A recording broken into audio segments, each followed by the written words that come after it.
All right, so I am back and it's the next day, today is 14 and yeah, I'm late and I haven't started any deep work right now, but you know, Carl Newport is right over on my table to motivate me for proceeding with a deep work session. So I'm just gonna study um, probability right now. And I have a question for you guys, like what is the probability that I'm gonna enjoy today's session? Well, the answer to this question might be mathematically impossible, but in reality it's possible. So the probability is 101%. Yeah.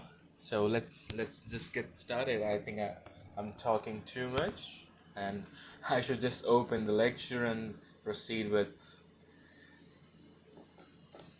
studying probability. Wait, I have to just give me a second.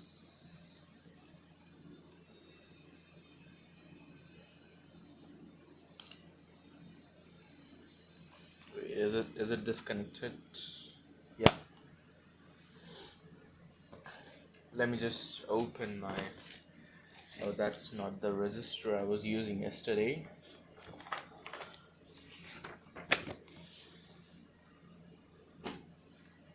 There it is. Let me just see how am I looking. Yep, there it is. Lecture 1. So yesterday we actually studied about three actions, and based on three actions we did some sort of proof. What we are going to do today, let me see, what's the title of the lecture? So it's conditional probability and Bayes theorem. Okay, I have studied that before, but when I'm actually going to study this lecture, I'm gonna assume that I don't know nothing. I know nothing, literally, I know nothing, man. That's my assumption. Alright, so let's just get started. Let me see if the volume is up. Yeah, the volume is up right now. The following content is provided under a Creative Commons license. Your support will help MIT OpenCourseWare continue to offer high-quality educational resources for free. To make a donation or view additional materials from hundreds of MIT Let me just open my OneNote.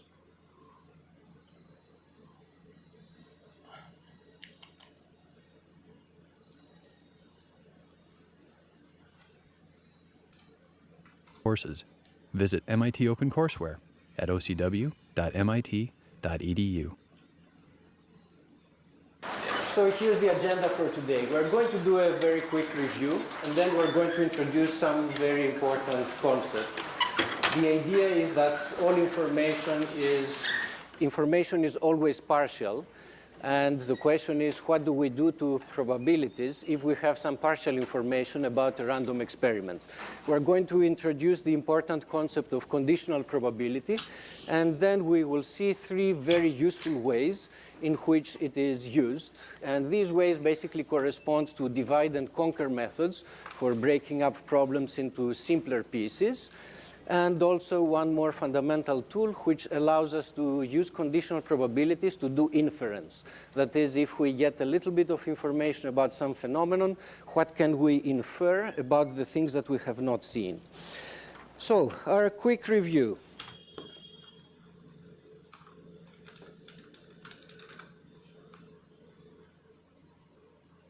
All right, okay. In setting up a model of a random experiment, the first thing to do is to come up with a list of all the possible outcomes of the experiment. So that list is what we call the sample space.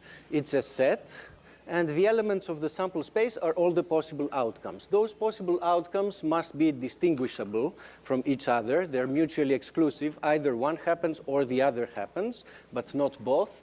And they're collectively exhaustive. That is, no matter what, the outcome of the experiment is going to be an element of the sample space. And then we discussed last time that there's also an element of an art in how to choose your sample space, depending on how much detail you want to capture. This is usually the easy part. Then the more interesting part is to assign probabilities to our model. That is to make some statements about what we believe to be likely and what we believe to be unlikely.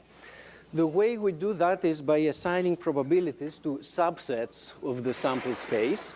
So as we have our sample space here, we may have a subset A, and we assign a number to that subset, P of A, which is the probability that this event happens. Or this is the probability that when we do the experiment and we get an outcome, it's the probability that the outcome happens to fall inside that event. We have certain rules that probabilities should satisfy. They're non-negative.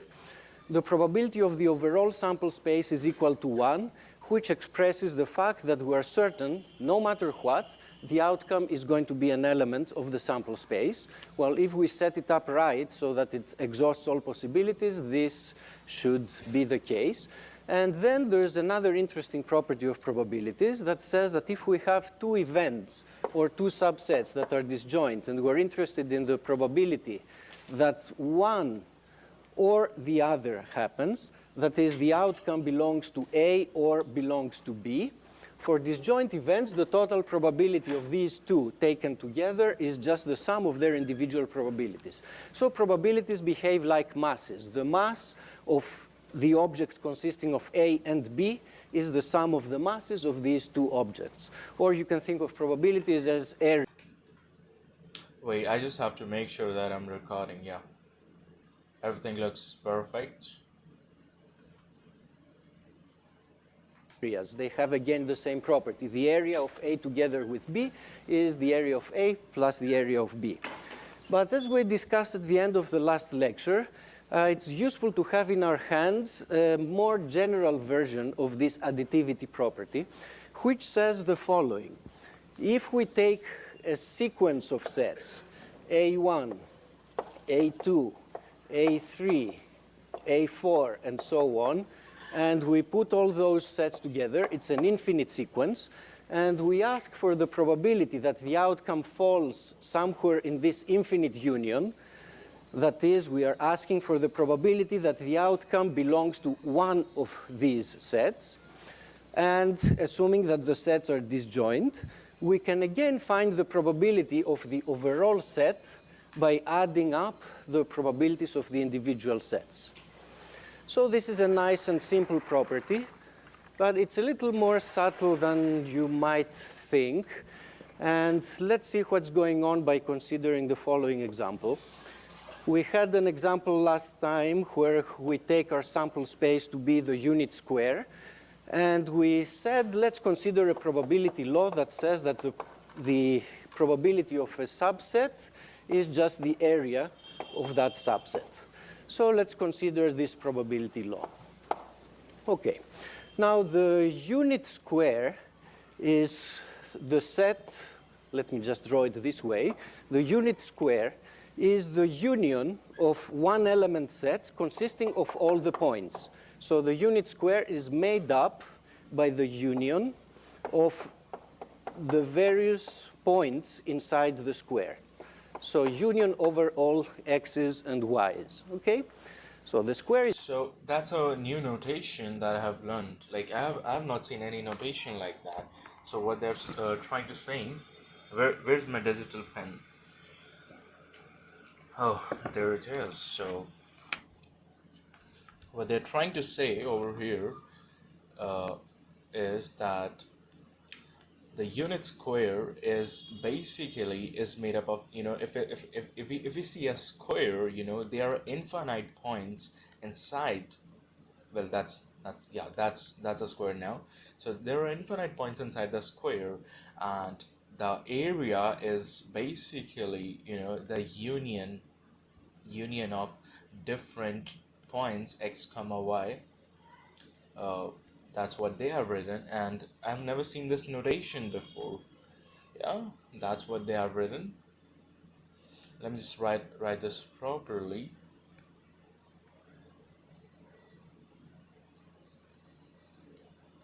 Yep, that looks perfect. So that's the new notation that they have used. I've never seen that notation before. is made up out of all the points that it contains. And now let's do a calculation. One is the probability of our overall sample space, which is the unit squared. So 1 is the probability of the sample space. All right. Now, the unit square is the union of these things. Wait, why the hell am I writing that on a notebook? You know, I have to, I mean, a digital notebook. I need to write that on a pen paper. So I'm just going to write it. Just give me a second.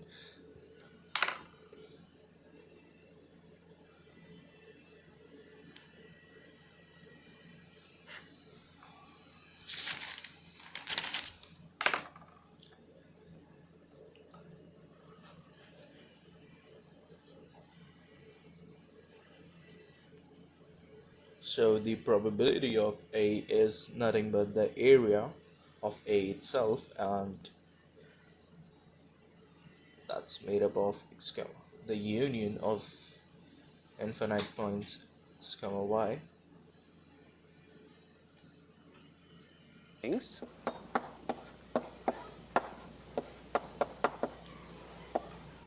So 1 is the probability of that square, which equals the probability of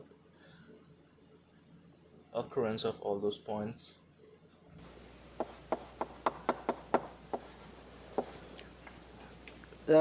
Which, according to our additivity axiom, is the sum of the probabilities of all these one-element sets.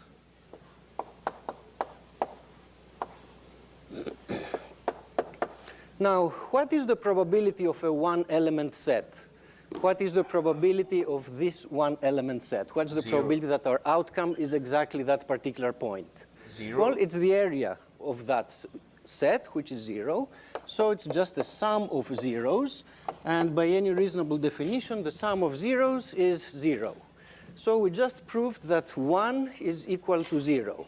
OK, either probability theory is dead, or there is some mistake in the derivation that I did. OK, the mistake is quite subtle, and it comes at this step. We sort of applied the additivity axiom by saying that the unit square is the union of all those sets. Can we really apply our additivity axiom? Here's the catch. The additivity axiom applies to the case where we have a sequence of disjoint events, and we take their union. Is this a sequence of sets? Can you make up the whole unit square by taking a sequence of elements inside it and cover the whole unit square? Well, if you try, if you start looking at a sequence of one-element points, that sequence will never be able to exhaust the whole unit square. So there's a deep reason behind that, and the reason is that infinite sets are not all of the same size. The integers are an infinite set, and you can arrange the integers in a sequence, but a continuous set like the unit square is a bigger set. It's so-called uncountable. It has more elements than any sequence could have. So this union here is not of this kind where we would have a sequence of events. It's a different kind of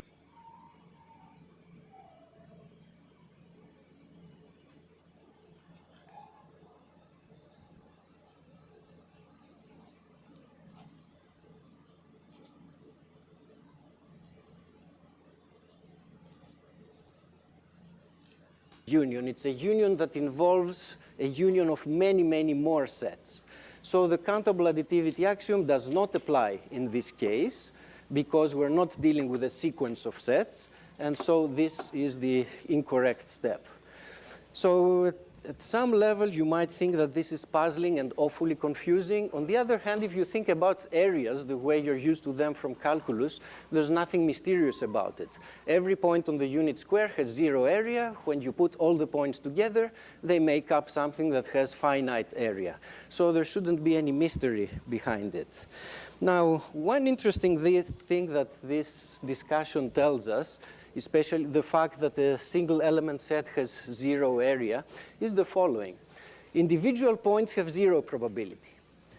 After you do the experiment and you observe the outcome, it's going to be an individual point. So what happened in that experiment is something that initially you thought had 0 probability of occurring. So if you happen to get some particular numbers and you say, well, in the beginning, what did I think about those specific numbers? I thought they had 0 probability, but yet those particular numbers did occur. So one moral from this is that 0 probability does not mean impossible. So 0 probability does not mean impossible.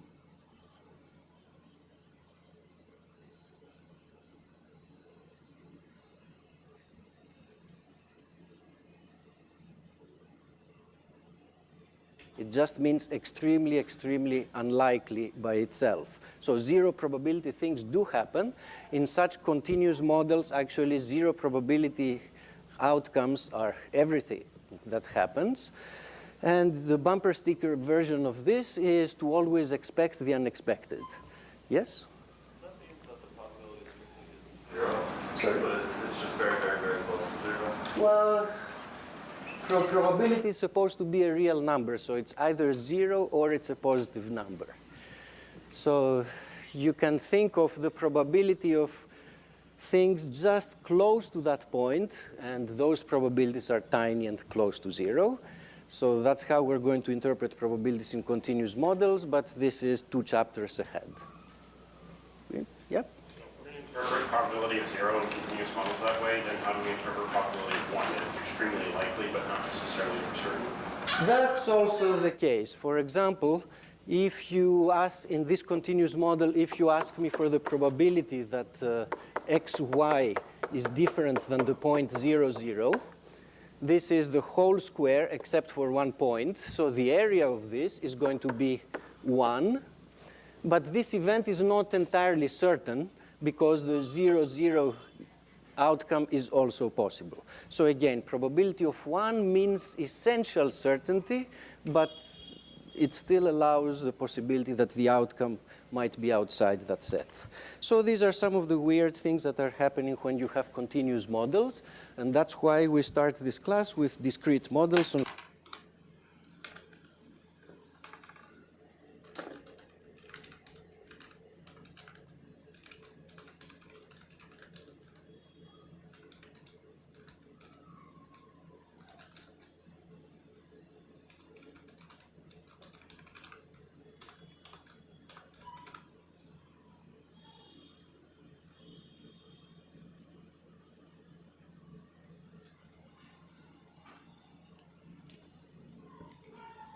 The distinction between a discrete and the continuous model boils down to what you're trying to measure. Alright, so finite or countably infinite. Okay.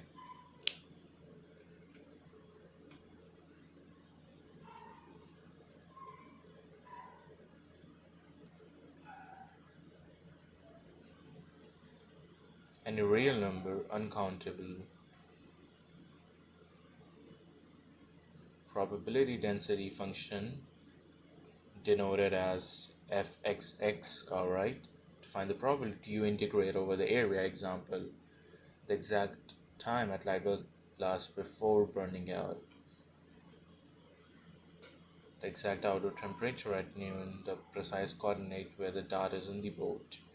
The continuous model in a continuous model, the probability of the variable being exactly 1 specified value is always 0. Instead, we look at the probability of its falling within a range. Okay. Alright. In which we will be spending the next couple of weeks.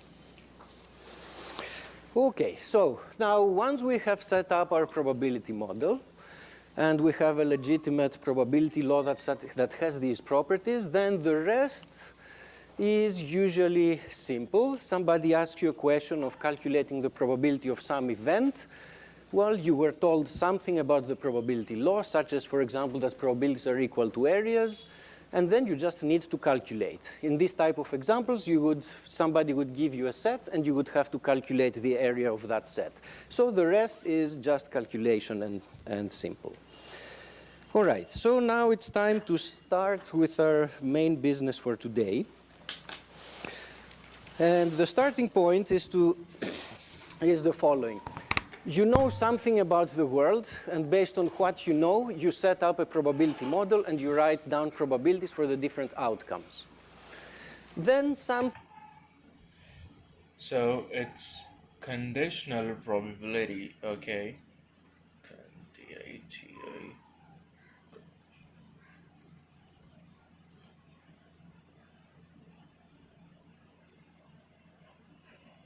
So over here we are given two events A and B, and they use the term, they're not discrete, they're overlapping, and it's given the probability of A given B is nothing but probability of A intersection B by probability of B.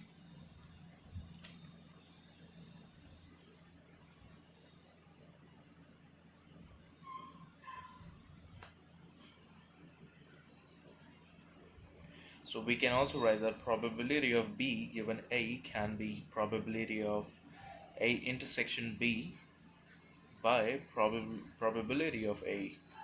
So A given B, B has already occurred. B is our new universe, alright.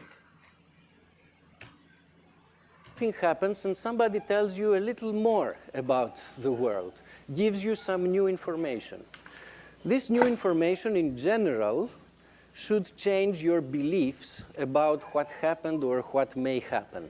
So whenever we're given new information, some partial information about the outcome of the experiment, we should revise our beliefs.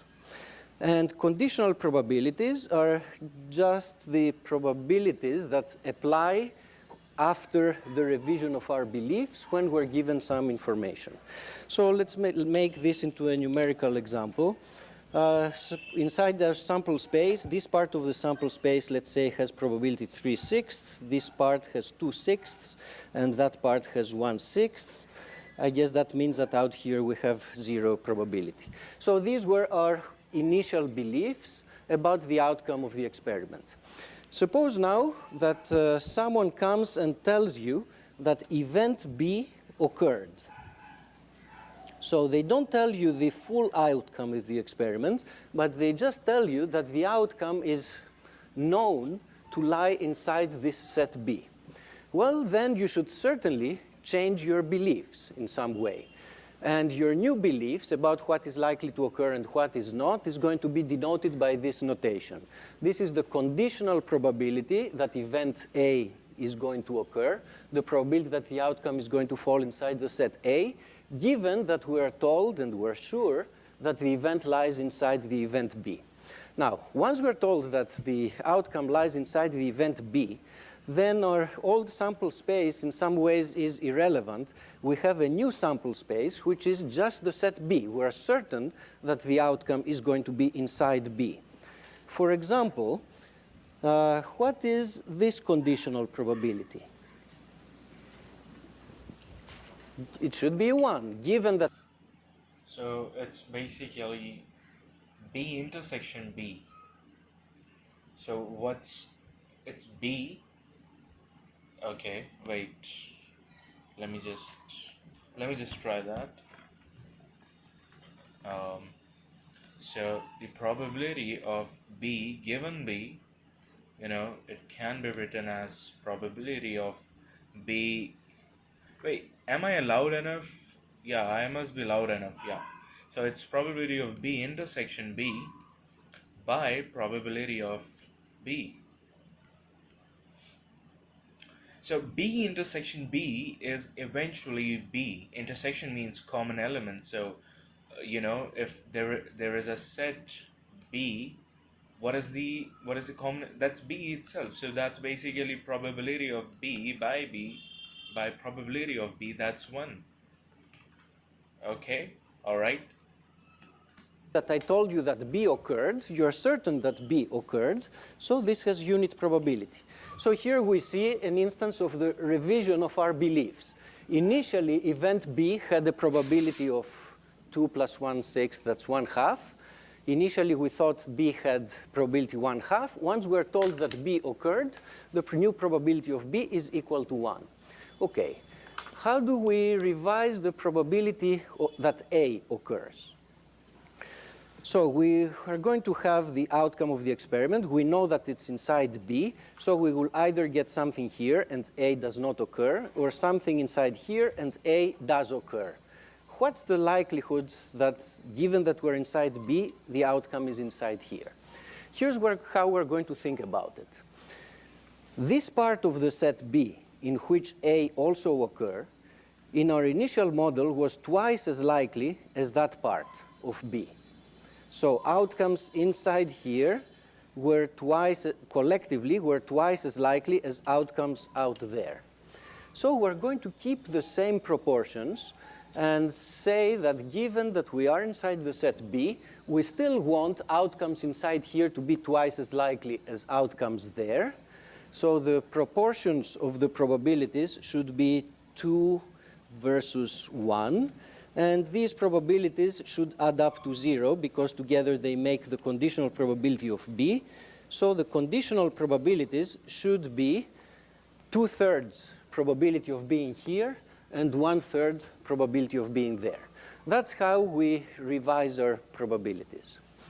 That's a reasonable, intuitively reasonable way of doing this revision. And the probabilities should be 2 versus 1. And these probabilities should add up to 0 because together they make the conditional probability of B. So the conditional probabilities should be 2/3 probability of being here and 1/3 probability of being there. That's how we revise our probabilities. That's a reasonable, intuitively reasonable way of doing this revision. Let's translate what we did into a definition. The definition says the following, that the conditional probability of A that given that B occurred is calculated as follows. We look at the total probability of B, and out of that probability that was inside here, what fraction of that probability is assigned to points for which the event A also occurs. Does it correspond to, does it give us the same numbers as we got with this heuristic argument? Well, in this example, probability of A intersection B is 2/6 divided by the total probability of B, which is 3/6. And so it's 2/3, which agrees with this answer that we got before. So the formula indeed matches what we were trying to do. One little technical detail. If the event B has 0 probability, then here we have a ratio that doesn't make sense. So in this case, we say that conditional probabilities are not defined. Okay. Now, you can take this definition and unravel it and write it in this form. The probability of A intersection B is the probability of B times the conditional probability. A given B. So this is just a consequence of the definition, but it has a nice interpretation. Think of probabilities as... Wait, so what they just did. So, from the definition was the probability of A given B can be written as probability of A intersection B by probability of B. So the B goes over here, and they're saying that the probability of A intersection B is nothing but probability of B given, times probability of A given B. That's it. That's it. Okay.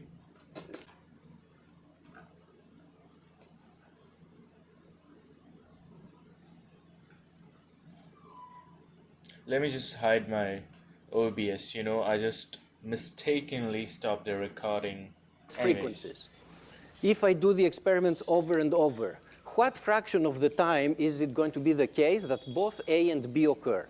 Well, there's going to be a certain fraction of the time at which B occurs. And out of those times when B occurs, there's going to be a further fraction of the experiments in which A also occurs. So interpret the conditional probability as follows. You only look at those experiments at which B happens to occur, and look at what fraction of those experiments where B already occurred, event A also occurs. And there is a symmetrical version of this equality. There's symmetry between the events B and A, so you also have this relation that goes the other way. Okay, so what do we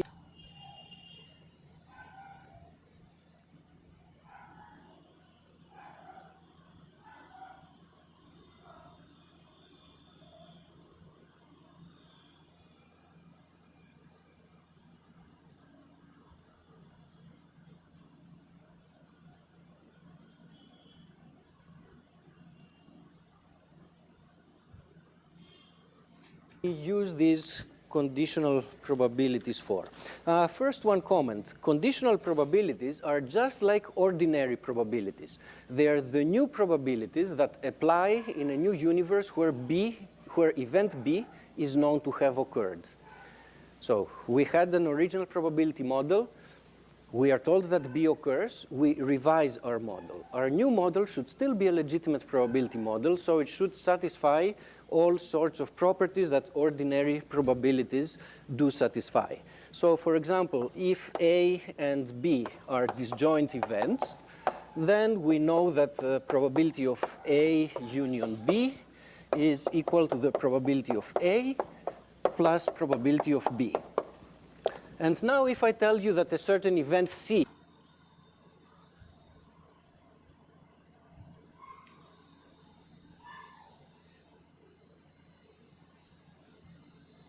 occurred, we're placed so that becomes probability of A plus probability of in a B new universe where event C occurred. We have new probabilities for that universe. These are the conditional probabilities. given C. And conditional probabilities also satisfy this kind of property. All right. So this is just our usual additivity axiom, but applied in a new model in which we were told that event C occurred. So conditional probabilities do not taste or smell any different than ordinary probabilities do. Conditional probabilities, given a specific event B, just form a probability law on our samples. Wait, isn't that supposed to be something like this? Like if I'll see, that's probability of A union B, given C has already occurred, so that should be probability of A union B union C by probability of C, assuming A intersection B is null and B intersection C is null and A intersection C is also null. We can write this particular expression to be probability of A. We can write the numerator into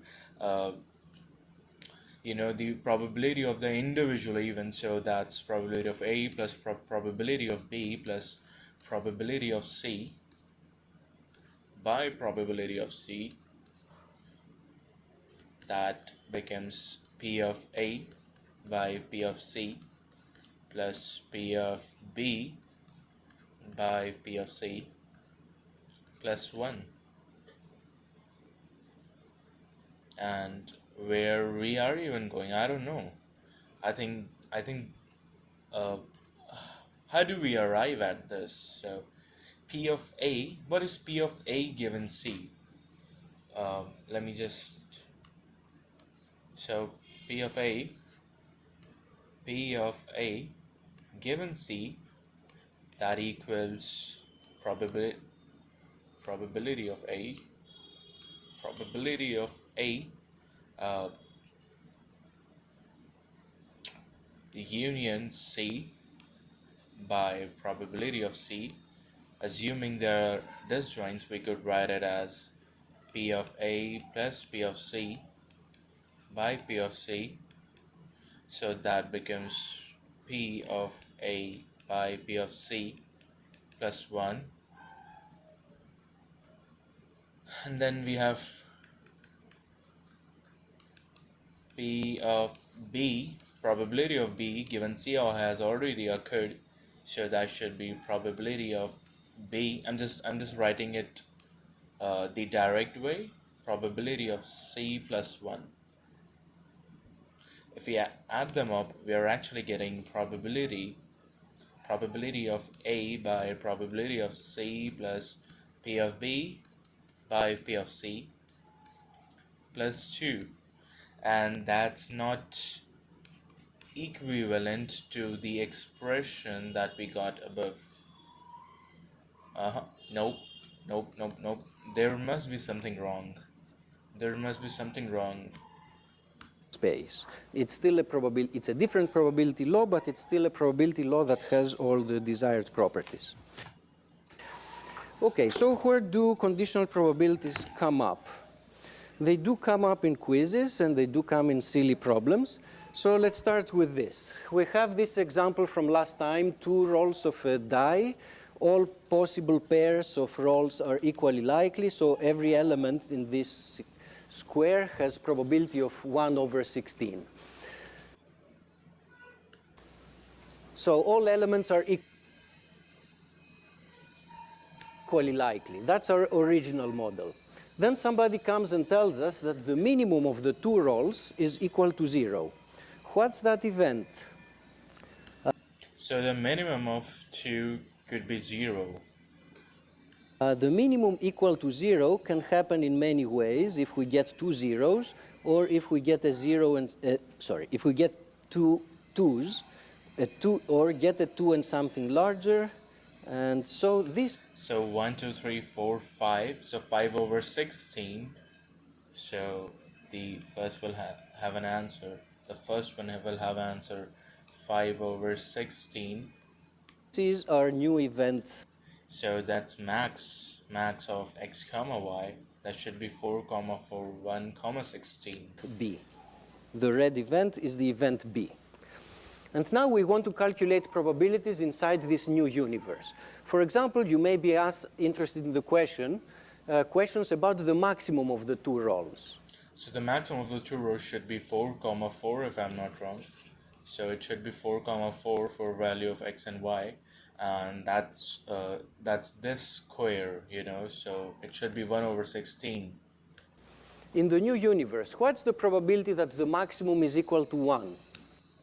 Given b has already occurred, so b, okay, so that's the value for b, that's the probability of b. Let me just write that over here. So p of b is 5 over 16, and m, probably, I guess that's probability of m, that's 1 over 16. So probability of m equals 1 given b has already occurred. Is it like, wait, do we take the union of these two? Do we take union?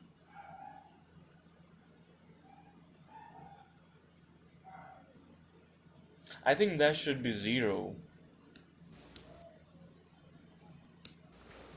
The maximum being equal to 1 is this black event. And given that we're told that B occurred, this black event cannot happen. So this probability is equal to 0. Wait, what? The m max of x comma y, why is it? I don't get, I don't get this.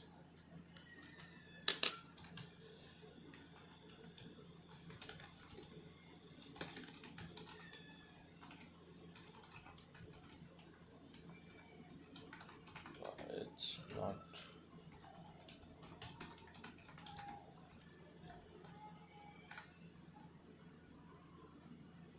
Oh, that's a typo. My bad. That's a typo.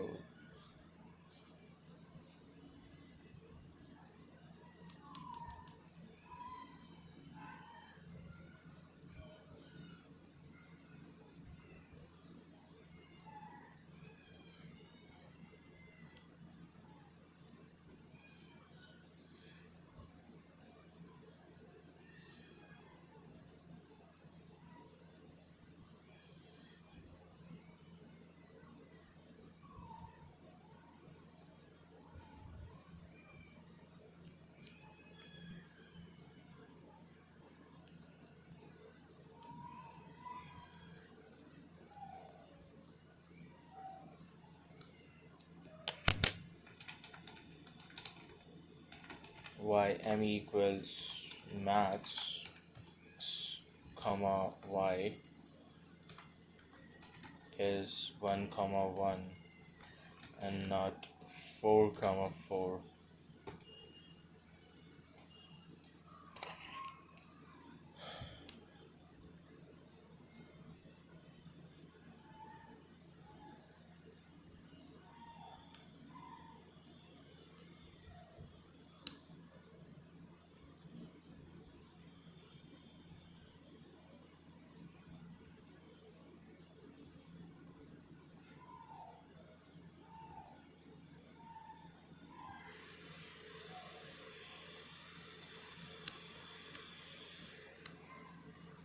I don't get this. I don't get this at all.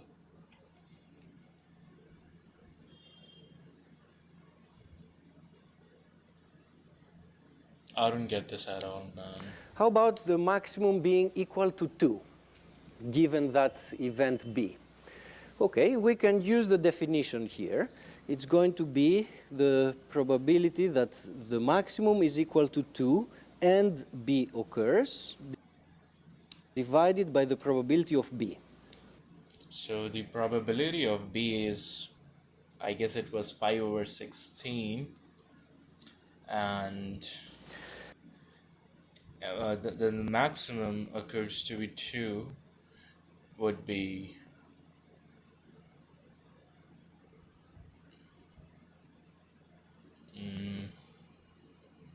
so that should be 2. The probability that the maximum is equal to 2.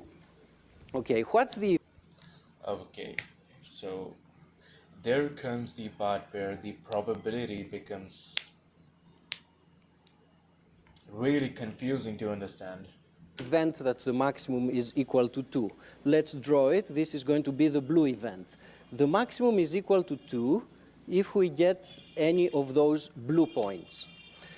So the intersection of the two events is the intersection of the red event and the blue event. There's only one point in their intersection, so the probability of that intersection happening is 1 over 16. That's the numerator. How about the 16. denominator? The event B consists of 5 elements, each one of which had probability 1 over 16, so that's 5 over 16. And so the answer is 1 over 5. Could we have gotten this answer? So yeah, that's 0. That's 0. That is 0. Yeah. Okay.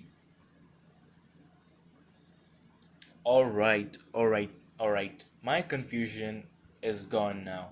My confusion is gone now. So this statement is basically an assumption, and based on, because it says let m equals max, and it says that m equals 1. That means the m equals max of x comma y is 1. So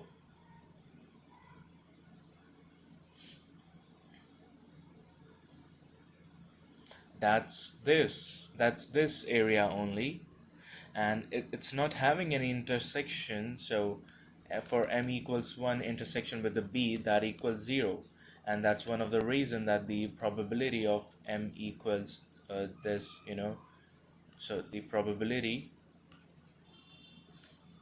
m equals 1 given b has already occurred was 0. Oh, I get it now. In a faster way, yes. Here's how it goes. We're trying to find the conditional probability that we get this point, given that B occurred. B consists of 5 elements. All of those 5 elements were equally likely when we started, so they remain equally likely afterwards, because when we define conditional probabilities, we keep the same proportions inside the set. So the 5 red elements were equally likely. They remain equally likely in the conditional world. So conditional on B having happened, each one of these 5 elements has the same probability. So the probability that we actually get this point is going to be 1/5. And so that's the shortcut. More generally, whenever you have a uniform distribution on your initial sample space, when you condition on an event, your new distribution is still going to be uniform, but on the smaller event that we considered. So we started with a uniform distribution on the big square, and we ended up with a uniform distribution on just on the red points. Now, besides silly problems, however, conditional probabilities show up in real and interesting situations. And this example is going to give you some idea of how that happens. Okay. Actually, in this example, instead of starting with a probability model in terms of regular probabilities, I'm actually going to define the model in terms of conditional probabilities. And we'll see how this is done. So here's the story. There may be an airplane flying up in the sky, in a particular sector of the sky that you are watching. Sometimes there is one, sometimes there isn't. And from experience, you know that when you look up, there's 5% probability that the plane is flying above there, and 95% probability that there's no plane up there. So event A is the event that the plane is flying out there. Now you bought this wonderful radar that looks up, and you're told in the manufacturer's specs that if there is a plane out there, your radar is going to register something, a blip on the screen, with probability 99%. And it will not register anything with probability 1%. So this particular part of the picture is a self-contained probability model of what your radar does in a world where a plane is out there. So I'm telling you that a plane is out there. So we're now dealing with conditional probabilities because I gave you some particular information. Given this information that the plane is out there, that's how your radar is going to behave. With probability 99% is going to detect it. With probability 1% is going to miss it. So this piece of the picture is a self-contained probability model. The probabilities add up to 1. But it's a piece of a larger model. Similarly, there's the other possibility. Maybe a plane is not up there. And So let's just talk about their model. So what they're trying to say over here is, I have a radar device, and I have two different possibilities or probabilities that whether the plane is up in the sky or not in the sky. So that's A. If the plane is in the sky, that's A, and the probability has given us to be 5%.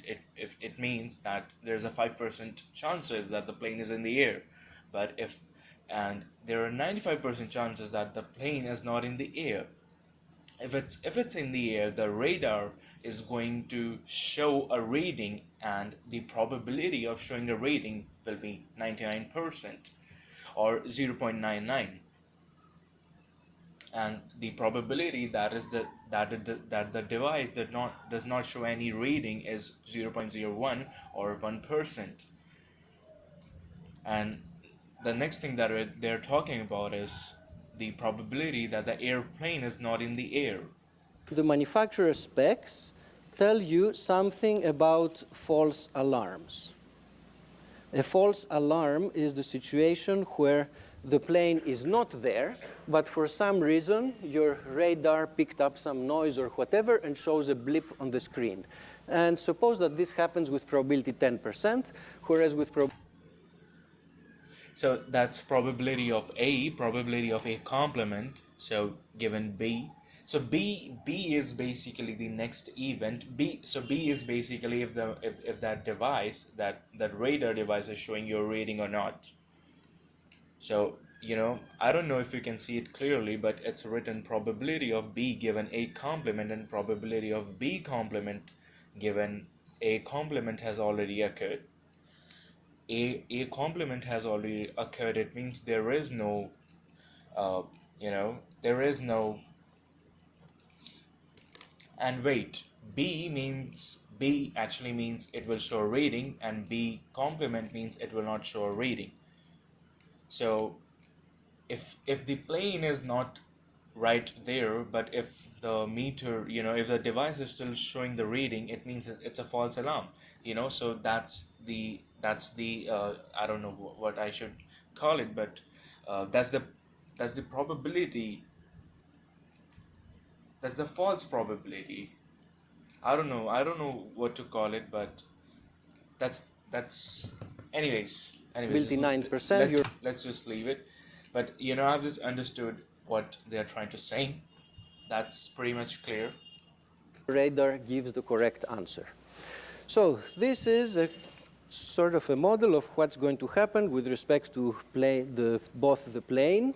We're given probabilities about this, and we're given probabilities about how the radar behaves.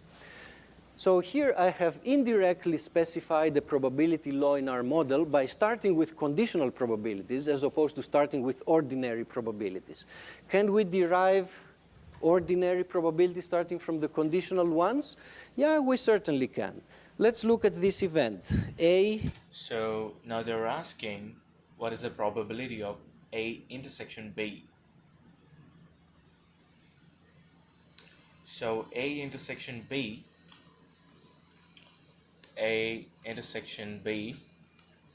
so P of A intersection B can be given as either P or A or B, so any one of them, times probability of, no wait, my bad. So it should be probability of A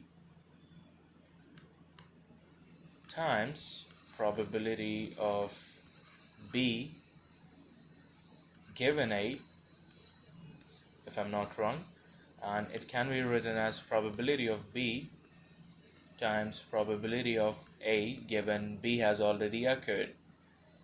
Yeah, so we have to find PA and PB, either of them.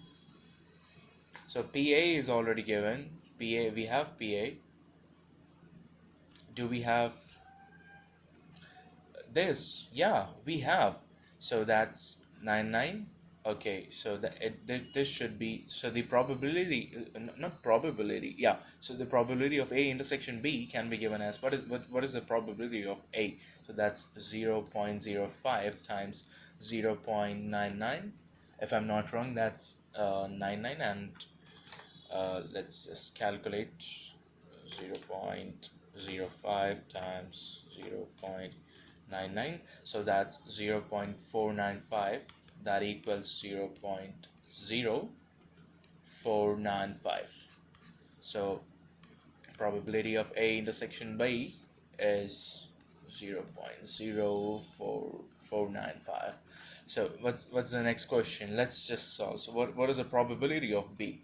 So probability of B can be written as, if we just take this equation, let me just highlight in the red. If I take this equation, from this particular equation, I can say that probability of B can be written as probability of A intersection B, which we just found out uh, by probability of A given B has already occurred. So this should be 0.0495 whole divided by, and we have to find the probability of A given B has already occurred. And if I'm not wrong, probability of A given B has already occurred. Okay, we don't have that. Probability of A, no, we don't have that. So how we are supposed to find probability of A? Do we have PA? Yeah, we do have PA.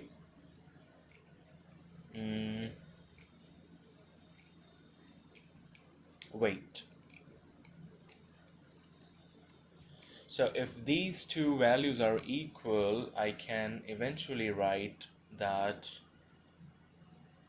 I can actually write that PA times B given A, that's A, is equals to probability of B times probability of A given B.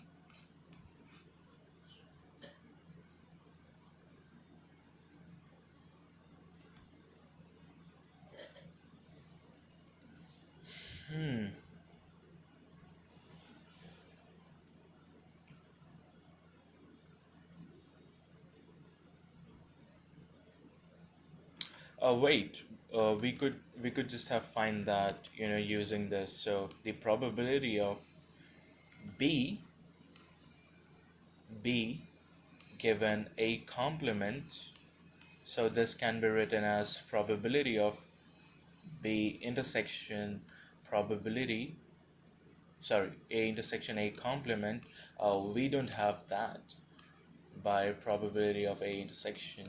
So we do have this, we do have this,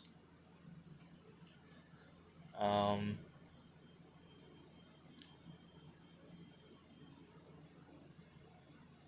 and we know one thing, that the probability of A complement plus probability of A can be given as 1. So the probability of A complement is nothing but 1 minus probability of A. What is probability of A? So that's 0.05, that's 0.05, that's 0.95, which is, wait, no, wait, my bad. No, that doesn't make any sense. I already have the value for, wait, how we are supposed to find PB? So we have this, we already have the value for this. We need to find this. So what's PA given B? So probability of A given B can be written as probability of A intersection B by probability of B. We have to find this. We have no idea. We don't have this. We have this, which was, I guess, 0.0495, if I'm not wrong. 495. We don't have this. We don't have this.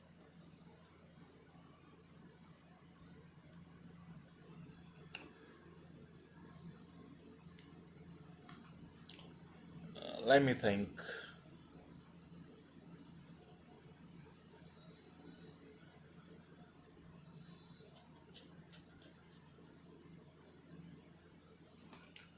The probability, give me some time. So the probability of B complement given A can be written as complement intersection A by probability of A. Okay, so I just found this. We are given this. We are given this. So from here, we can say that probability of intersection B complement intersection A can be written as probability of B complement given A has already occurred times probability of A, and this, what is this value, corresponds to 0 0.01. 0 0.01 times what is the probability of A, that's 0 0.05. So that's 5 into 10 raised to power minus 4. Yeah, that's the probability of this. Yeah, is that minus 4? Yeah. So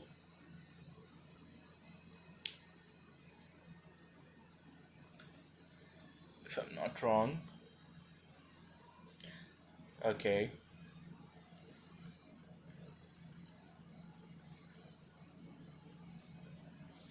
wait, I need to get an expression where I could get B, B. So for getting a B, maybe I could use probability of A intersection given B has already occurred. No, but how will I find the value for this? That should be A intersection B. That's the probability by probability of B.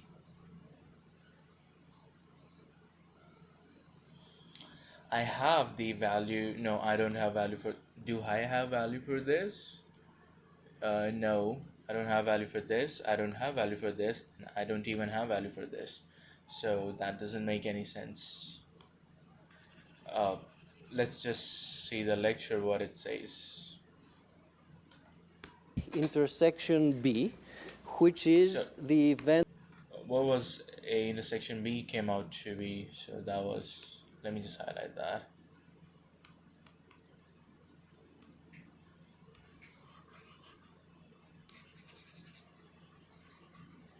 That was this value. And up here, that there is a plane and our radar picks it up. How can we calculate this probability? Well, we use the definition of conditional probabilities, and this is the probability of A times the conditional probability of B given A. So it's 0.05 times 0.99. And the answer, in case you care, it's 0.0495. Okay, so we can calculate probabilities of final outcomes, which are the leaves of the tree, by using the probabilities that we have along the branches of the tree. So essentially what we ended up doing was to multiply the probability of this branch times the probability of that branch. Now, Wait. Probability of B. A given B. We don't have A given B. how about the answer to this question? What is the probability that our radar is going to register something? Okay, this is an event that can happen in multiple ways. It's the event that consists of this outcome. There is a plane and the radar registers something, together with this outcome. There is no plane, but the radar still registers something. Okay, wait. Okay, I get it. So to find the probability of this event, we need to add the individual probabilities of the two outcomes, of these two outcomes. For the first outcome, But wait, how is it possible? So isn't that going to be 1.09? So the probability of B is greater than 1, and how is it possible? already calculated it. For the second outcome, the probability that this happens is going to be this probability, 95%, times 0.10, which is the conditional probability of taking this branch, given that there was no plane out there. So we just add. Okay, all right, all right. So what you do, you know, it's like this. Let me just understand this properly. So this is our starting point, and this is the probability of A, which is a probability of 0.05, and this is the probability of A complement, which is nothing but 0.95. And from here we go, sorry, I'm really bad at drawing. And from here we have two branches, you know, B, given A has occurred, and B, given A complement has occurred. And what's the probability of this? So that's 0.99, and for this it's 0.10. So what you do is you multiply the probability of these. So that should be 0.05 times 0.99 plus 0.95 times 0.10, and this was, I guess, 0. That's not 6, that's 0.0495 plus what's this, that's 0.095 if I'm not wrong.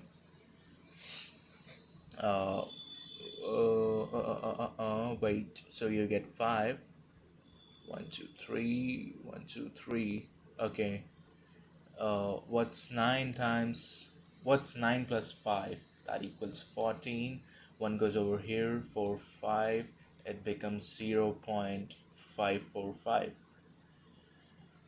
So that's the probability of B. Okay, so that's how you find. All right. Okay. Add the numbers, 0.05 105 times times 0.99 plus 0.95 times 0.1, and the final answer is 0.1445. oh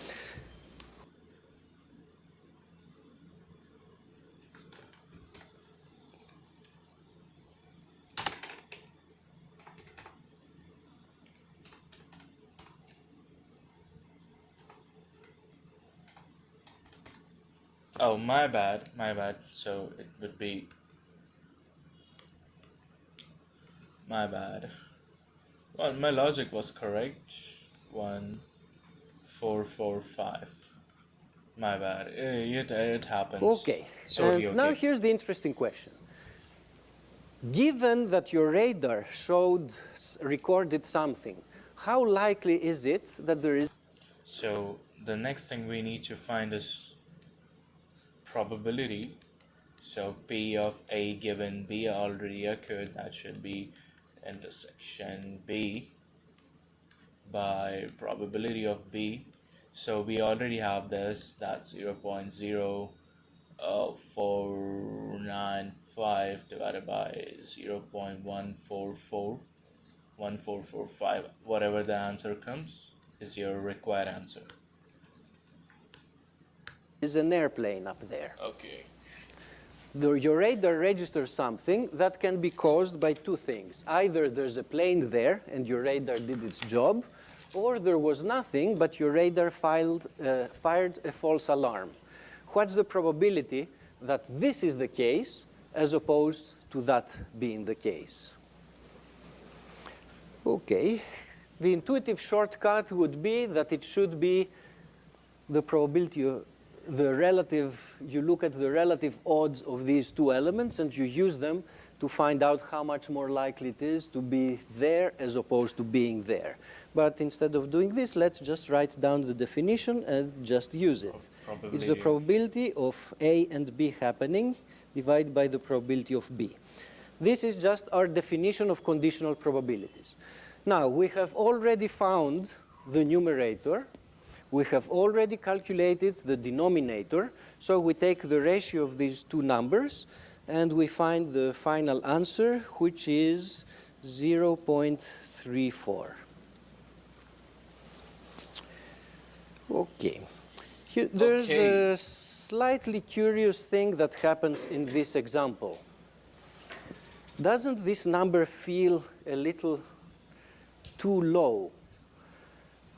My radar, so this is the conditional probability, given that my radar said there is something out there, that there is indeed something there. So it's sort of a probability that our radar gave the correct answer. Now, the specs of our radar were pretty good. In this situation, it gives you the correct answer 99% of the time. In this situation, it gives you the correct answer 90% of the time. So you would think that your radar is really reliable. But yet, here, the radar recorded something, but the chance that the answer that you get out of this is the right one, given that it recorded something, the chance that there is an airplane out there is only 30%. So you cannot really rely on the measurements of your radar, even though the specs of the radar were really good. What's the reason for this? Well, the reason is that false alarms are pretty common. Most of the time, there's nothing, and there's a 10% probability of false alarms. So there's roughly a 10% probability that in any given experiment, you have a false alarm. And there's about a 5% probability that something is out there and your radar gets it. So when your radar records something, it's actually more likely to be a false alarm rather than being an actual airplane. This has probability 10% roughly. This has probability roughly 5%. So conditional probabilities are kind of sometimes counterintuitive in terms of the answers that they get. And you can make similar stories about doctors interpreting the results of tests. So you tested positive for a certain disease. Does it mean that you have the disease necessarily? Well, if that disease has been eradicated from the face of the earth, testing positive doesn't mean that you have the disease, even if the test was designed to be a pretty good one. So unfortunately, doctors do get it wrong also sometimes. And the reasoning that comes in such situations is pretty subtle. Now, for the rest of the lecture, what we're going to do is to take this example where we did 3 things and abstract them. These 3 trivial calculations that we just did are 3 very important, very basic tools that you use to solve more general probability problems. So what's the first one? We find the probability of a composite event, 2 things happening, by multiplying probabilities and conditional probabilities. More general version of this. Holy shit, man. That's crazy.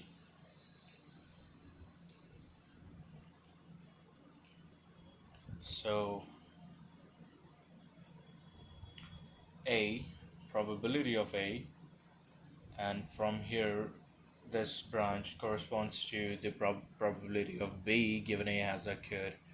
B complement that A has occurred, then okay. Look at any situation, maybe involving lots and lots of events. So here's a story that event A may happen or may not happen.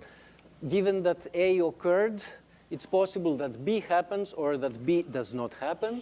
Given that B also happens, it's possible that event C also happens or that event C does not happen.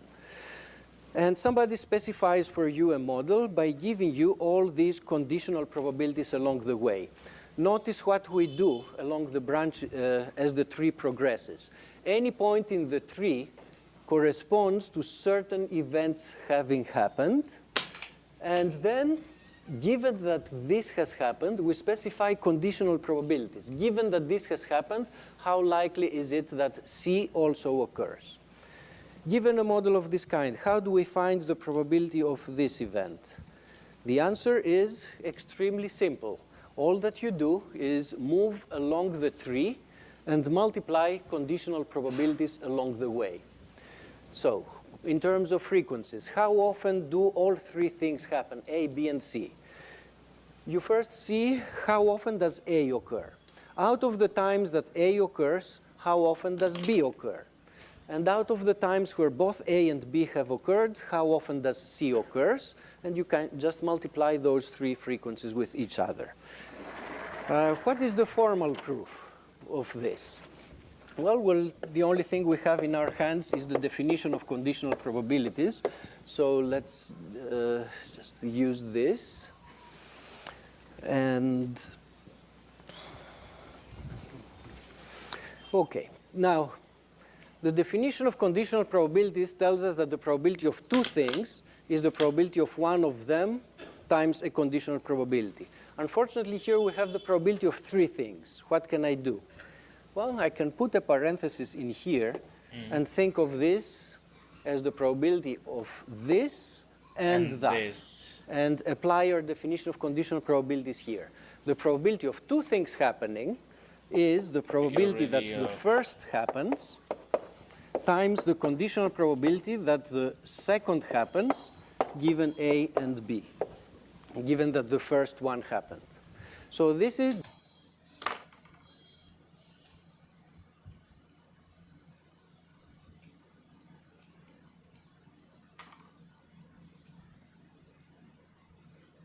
just the definition of the conditional probability of an event given another event. That other event is a composite one, but that's not an issue. It's just an event.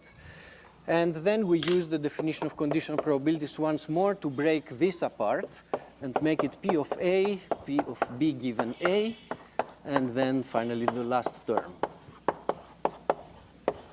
OK, so this proves the formula that I have up there on the slide.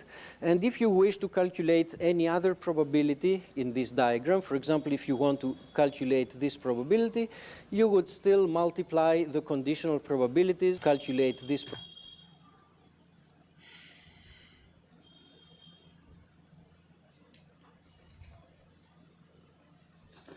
Okay. So here we are actually talking about probability of A intersection B intersection C. So if I assume this to be a single event, let's say let's assume it to be X. This can be written as probability of X intersection C, and this can be written as probability of X that C has already occurred times probability of C times probability of C. In fact, it can be written as probability of C given X has already occurred times probability of X. Yeah. So let's just, this is the first one and that's the second equation. Let's just expand the first equation. So that should be probability of X, that's A intersection B given C has already occurred times probability of C.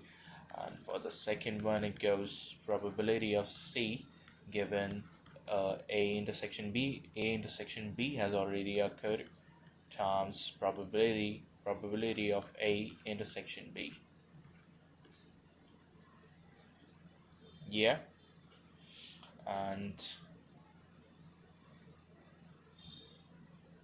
we know for this can be further written into probability of A intersection B intersection C by probability of C times probability of C.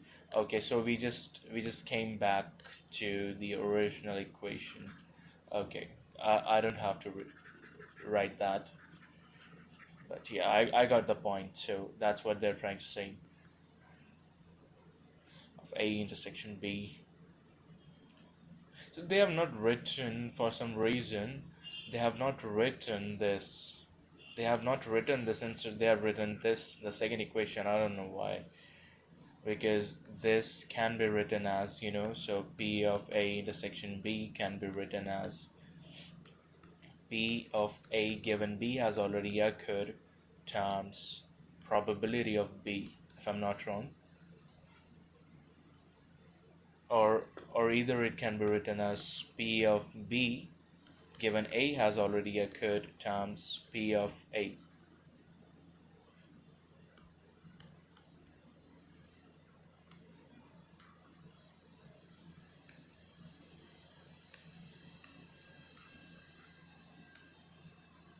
P of A.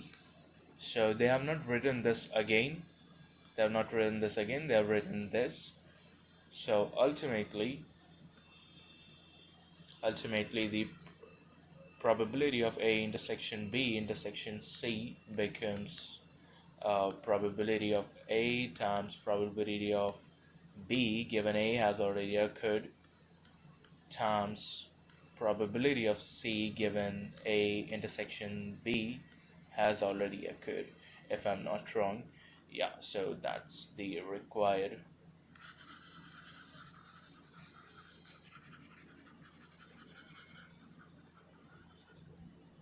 Yep.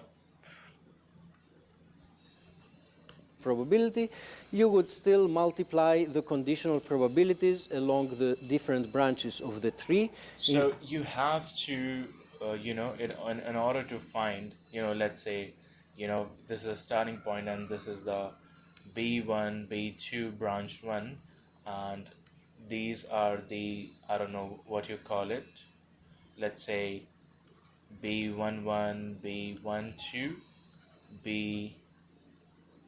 B13, and this is B21, B22, and B23. So in order to find the probability, you have to multiply the probability of B1 times probability of B12. Let's say we want to find the probability of occurrence of this specific branch, which I've just highlighted in red. So it would be this. So that's what something I have just got. Let's see if I'm right or wrong.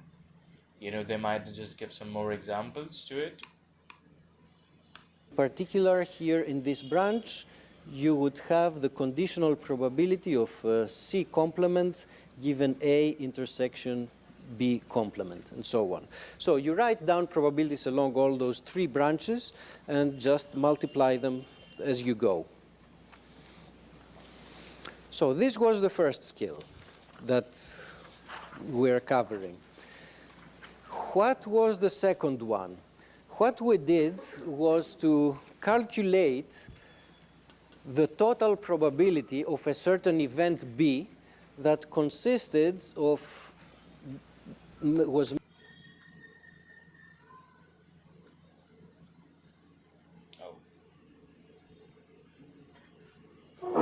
Just making sure that my camera is okay. Yeah, that looks perfect. Yeah, that's perfect.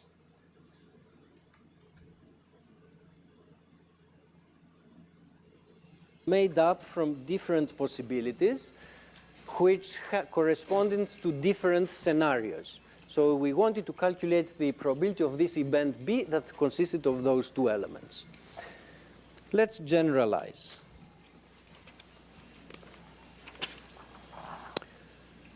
So we have our big model,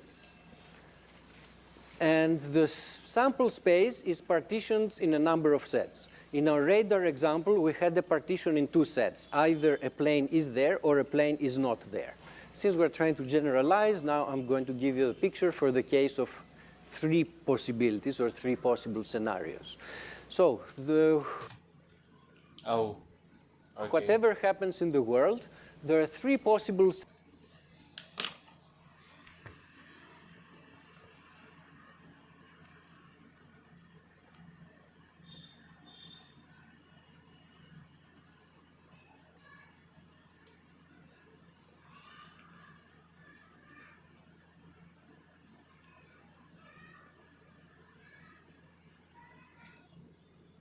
scenarios, A1, A2, A3. So think of these as there's nothing in the air, there's an airplane in the air, or there's a flock of geese flying in the air. So there's three possible scenarios. And then there's a certain event B of interest, such as a radar records something or doesn't record something. We specify this model by giving probabilities for the AIs. That's the probability of the different scenarios.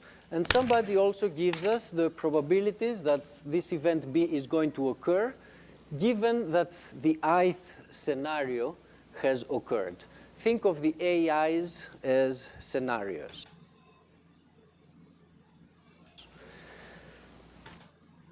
Okay, and we want to calculate the overall probability of the event B. Okay, what's happening in this example, perhaps instead of this picture, is easier to visualize if I go back to the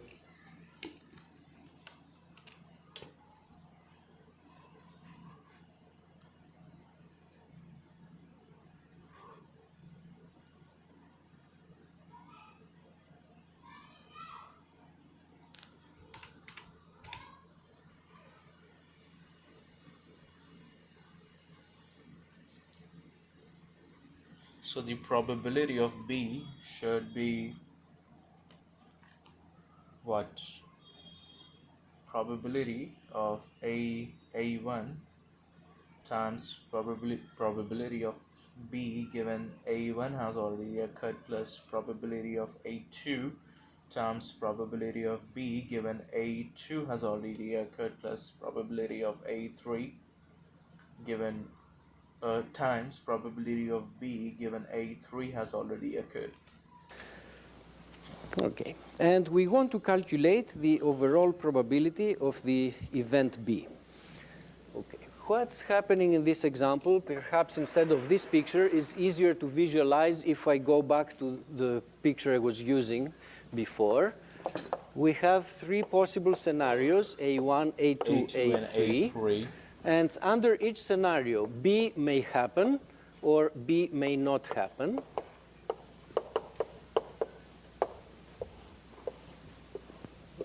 And so on. So here we have A2 intersection B, and here we have A3 intersection B. In the previous slide, we found how to calculate the probability of any event of this kind, which is done by multiplying probabilities here and conditional probabilities there. Exactly. Now we're asked to calculate the total probability of the event B.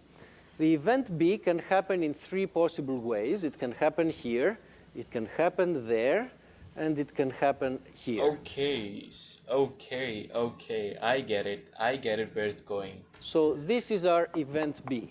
It consists of three elements. To calculate the total probability of our event B, all we need to do is to add these three probabilities. Yeah. So B is an event that consists of these three elements. There are three ways that B can happen. That's a really, really good example, you know.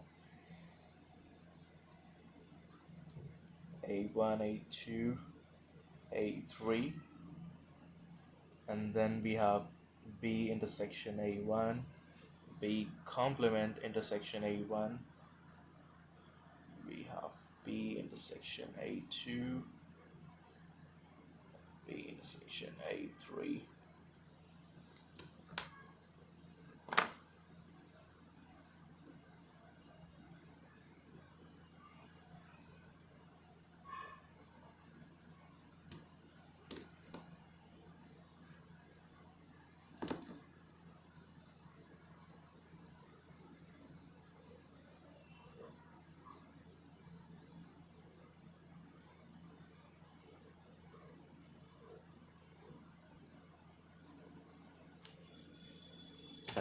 Either B happens together with A1, or B happens together with A2, or B happens together with A3. So we need to add the probabilities of these three contingencies. For each one of those contingencies, we can calculate its probability by using the multiplication rule. So the probability of A1 and B happening is this. It's the probability of A1 and then B happening given that A1 happened. The probability of this contingency is found by taking the probability that A2 happens times the conditional probability of A2 given that B happened, and similarly for the third one. So this is the general rule that we have here. The rule is written for the case of 3 scenarios, but obviously it has a generalization for the case of 4 or 5 or more scenarios. It gives you a way of breaking up the calculation of an event that can happen in multiple ways by considering individual probabilities for the different ways that the event can happen. Okay. So, yes? Does this have to change for infinite sample spaces? No, this is true whether your sample space is infinite or finite. I'm using in this argument that we have a partition into just 3 scenarios, 3 events. So it's a partition into a finite number of events. It's also true if it's a partition into an infinite sequence of events. But that's, I think, one of the theoretical problems at the end of the chapter. You probably may not need it for now. Okay, so going back to the story here. There are 3 possible scenarios about what can happen in the world that are captured here. Under each scenario, event B may or may not happen. And so these probabilities tell us the likelihoods of the different scenarios. These conditional probabilities tell us how likely is it for B to happen under one scenario or the other scenario or the other scenario. The overall probability of B is found by taking some combination of the probabilities of B in the different possible worlds, in the different possible scenarios. Under some scenario, B may be very likely. Under another scenario, it may be very unlikely. We take all these into account and weigh them according to the likelihood of the scenarios. Now notice that since A1, A2, and 3 form a partition, these 3 probabilities have what property? Add to what? They add to 1, right? So it's the probability of this branch plus this branch plus this branch.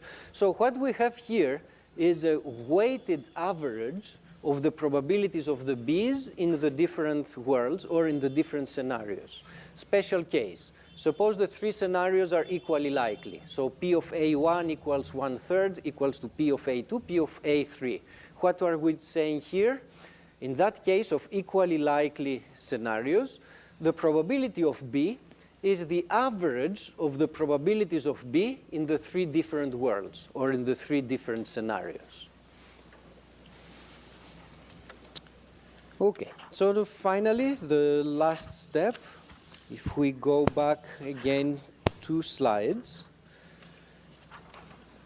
the last thing that we did was to calculate a conditional probability of this kind, probability of A given B, which is a probability associated essentially with an inference problem. Given that our radar recorded something, how likely is it that the plane was up there? So we're trying to infer whether a plane was up there or not based on the information that we got.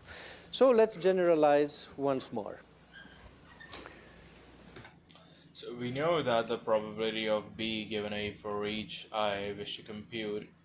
Okay, so B AI given B has already occurred, revised beliefs given that B has occurred can be written as this.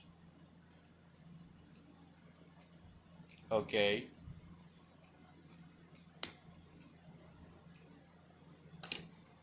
Alright. So probability of AI given B has already occurred. That should be probability of AI intersection B by probability of B. But what they're saying is that the numerator can be written as so what will be the probability of wait B given AI has already occurred. That should be probability of B intersection AI by P of AI. So we know that this and this are two equal things. So probability of AI intersection B can be eventually written as P of AI times P of probability of B given AI has already occurred. So we replace these values, and what we get over here is probability.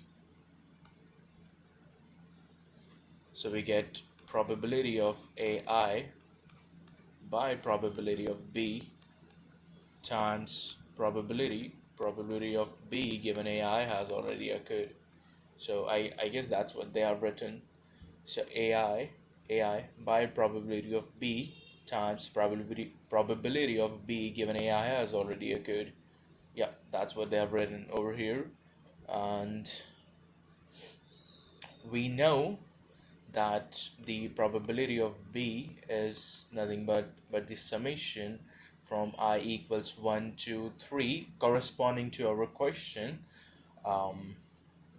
what it was. So it was P AI times P of B given AI has already occurred. So that's what they have written over here. AI has a, okay, they have written J.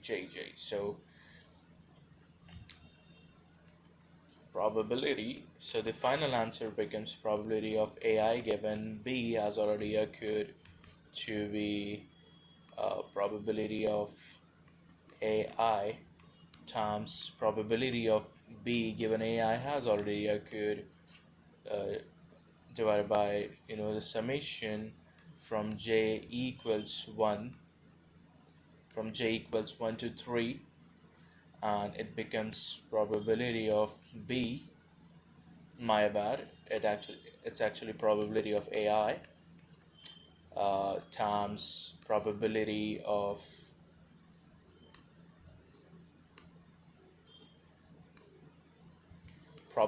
of B given AI has already occurred. If I'm not wrong, that should be your final. Okay, so it's actually not I, it should be J. Let me just correct that. So it's J. Yeah, that looks perfect. So that's what we need.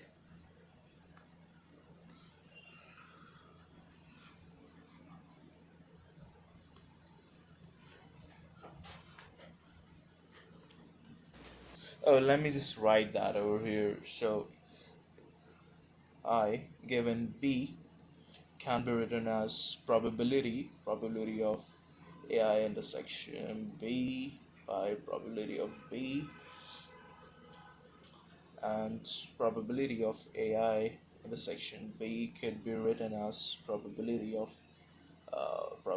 AI times probability of B given AI has already occurred, and probability of B can be written as summation from j equals 1 to 3 to probability of aj times probability of B given aj has already occurred, and substituting the values for probability of AI intersection B and probability of B, what I'll get is P.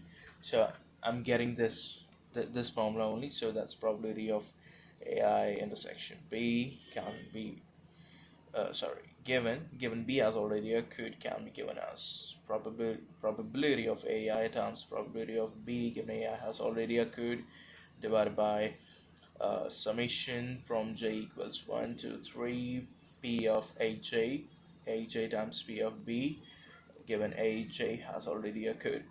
Yeah, interesting. That was really interesting, man. And we're just going to rewrite what we did in that example, but in terms of general symbols instead of the specific numbers. So once more, the model that we have involves probabilities of the different scenarios. These, we call them prior probabilities. There are our initial beliefs about how likely each scenario is to occur. We also have a model of our measuring device that tells us, under that scenario, how likely is it that our radar will register something or not. So we're given, again, these conditional probabilities. We're given the conditional probabilities of these branches. Then we're told that event B occurred. And on the basis of this new information, we want to form some new beliefs about the relative likelihood of the different scenarios. Going back again to our radar example, an airplane was present with probability 5%. Given that the radar recorded something, we're going to change our beliefs. Now, a plane is present with probability 34%. The radar, since we saw something, we are going to revise our beliefs as to whether a plane is out there or is not there. And so what we need to do is to calculate the conditional probabilities of the different scenarios given the information that we got. So initially, we have these probabilities for the different scenarios. Once we get the information, we update them, and we calculate our revised probabilities.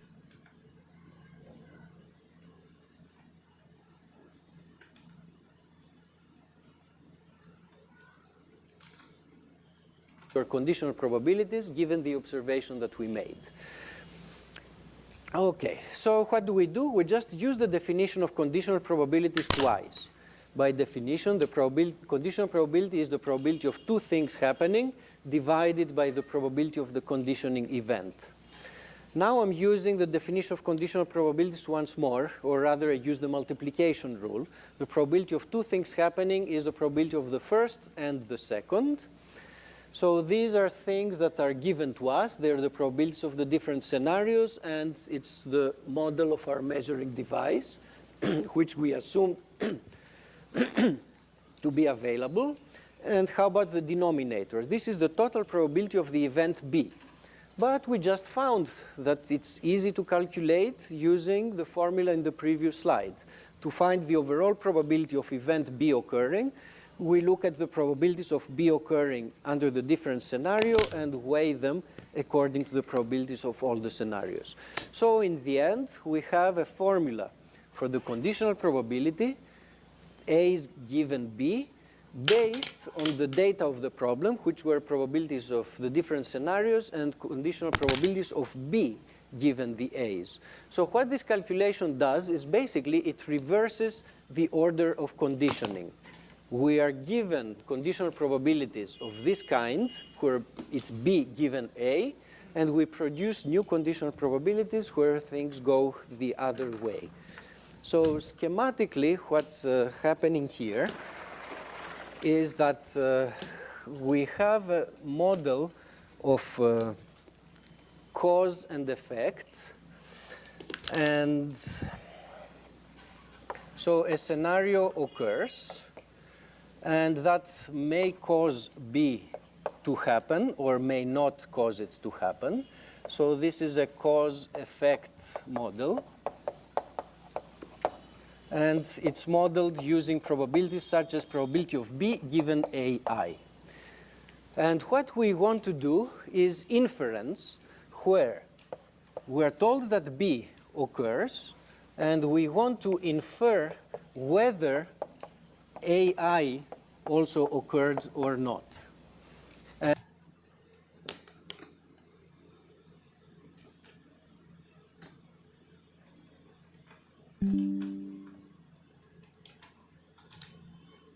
I don't really get this. What's this?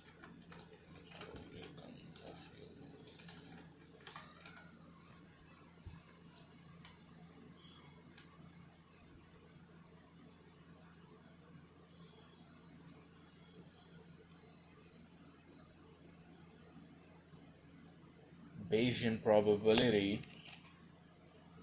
difference between a physical cause effect process and the logical process of interference. the top arrow cause effect. So AI, this represents how the world works physically. AI cause, the grass is wet. So probability of B given AI has already occurred is a forward probability, and if I know it rained, how likely is the grass is wet?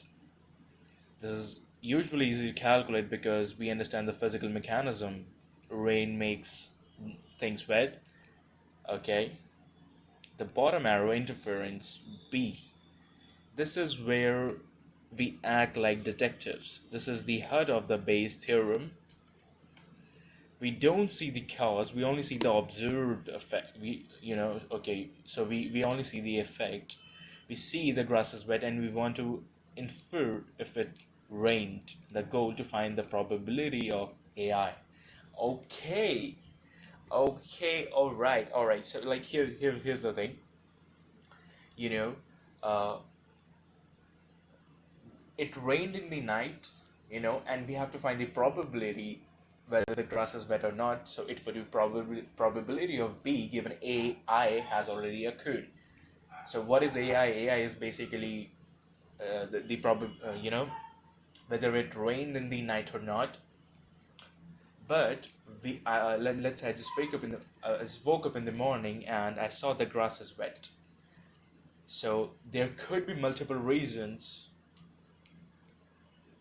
for the grass to be wet, but let's say one case, I'm assuming one case, there could be multiple cases. So like let's say it rained, or maybe someone put water over the grass, or someone turned on the sprinkler.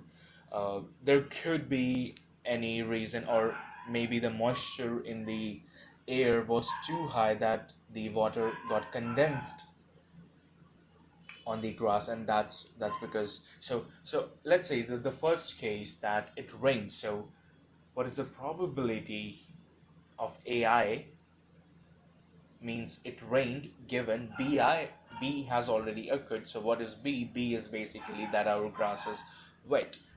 Okay, so it's the reverse. It's actually the reverse. I get it.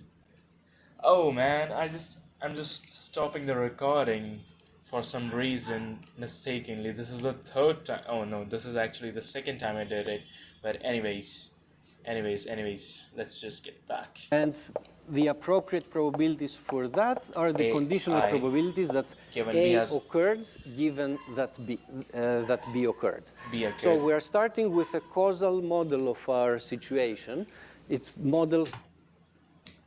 See, even though I don't have to write that, I really understood what it's trying to sing, but I'm still gonna write it. It just looks really really cool.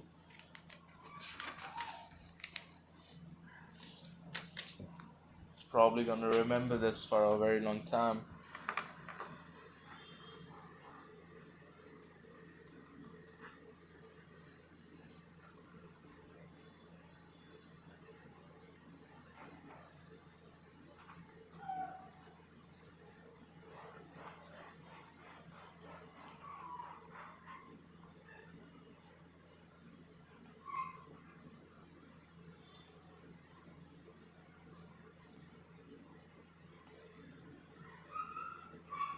Probability of AI given B has already occurred.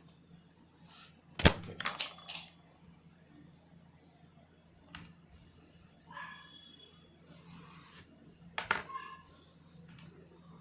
Let me get my pen. I just snapped my pen off.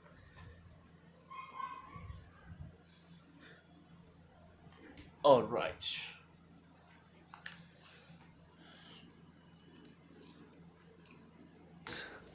From a given cause, how likely is a certain effect to be observed? And then we do inference, which answers the question, given that the effect was observed, how likely is it that the world was in this particular situation or state or scenario? So there's actually one idea that's coming to my mind.